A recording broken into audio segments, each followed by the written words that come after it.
Alrighty. Hello, I'm Kiara Warren. I go to Telluride High School, and I was here in Telluride with the Neuromorphic Cognition and Engineering Workshop, who I'll be referring to as the Neuromorphs from here on out.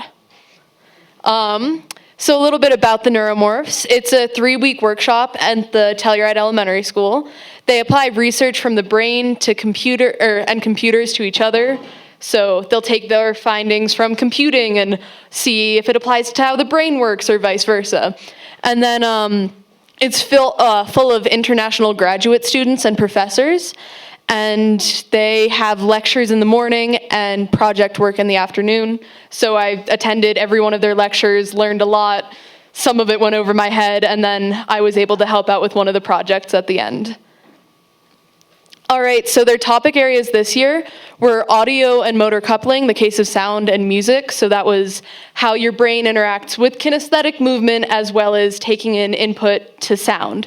And then another area was neural learning for control. So that was more robotics-based and trying to make precise movements with robots using neuromorphic principles.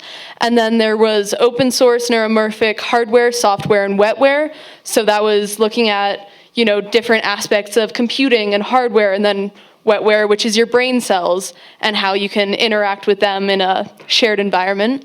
And then there was quantum-inspired neuromorphic optimizers. They took principles from quantum computing and applied it to neuromorphic computing.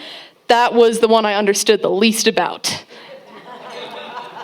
Alrighty, so for the lectures, some of them that I really enjoyed were robots modeled after insects. So they looked at how we see and event-based cameras and applied that to robots, or looking at how flies follow odor plumes and how that applies. There was one about how the brain processes and plans for sound, so taking in little bits of sound and phonemes and all that and processing all of that into words and sentences in the rate that your brain is doing now.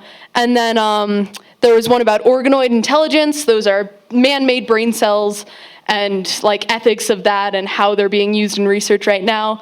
And then finally a discussion on AI, where it's at, where it's going, all really interesting, fascinating stuff.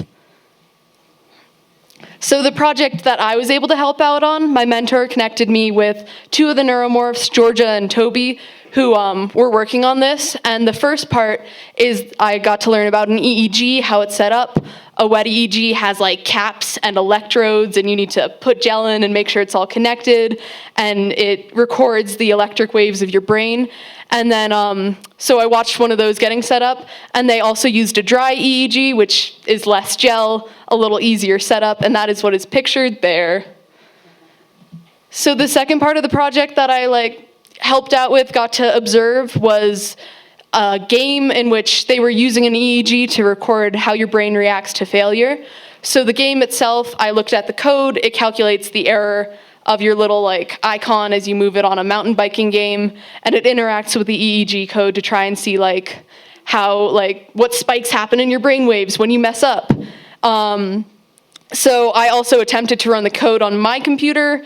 It was a lot of installing things and using the terminal and all this kind of stuff I hadn't done with collaborative code before.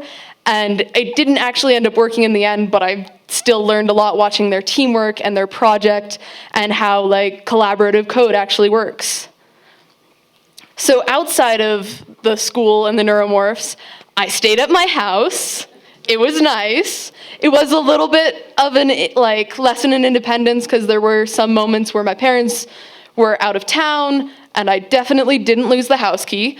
I also enjoyed Telluride's farmers market. I went on a few hikes, and then my highlight was that I was in the 4th of July parade with the Neuromorphs as a brain with a spiking neuron. So that is us. We won a prize. It was great. So in summary, I learned a lot. There was so much that I'm looking forward to understanding context for in the future. I did spend some time struggling and messing up, but I still found things that I learned out of it and gave value to me. And if you're in town during the Neuromorphs presentations, go to them. They do some really interesting things. Right here is Sarah at their presentations. They had a brain you could, a game you could control with your brain waves and race cars and all that kind of cool stuff. And then I'm just really glad I spent those 3 weeks with the Neuromorphs. My advice for future Pinterns, don't be afraid to ask questions, take notes. It's definitely okay not to understand everything, and there's always room for laughter in science. They were a great group of people. They laughed a lot. They were really smart and focused, but they also knew how to have fun. And thank you to all these wonderful people.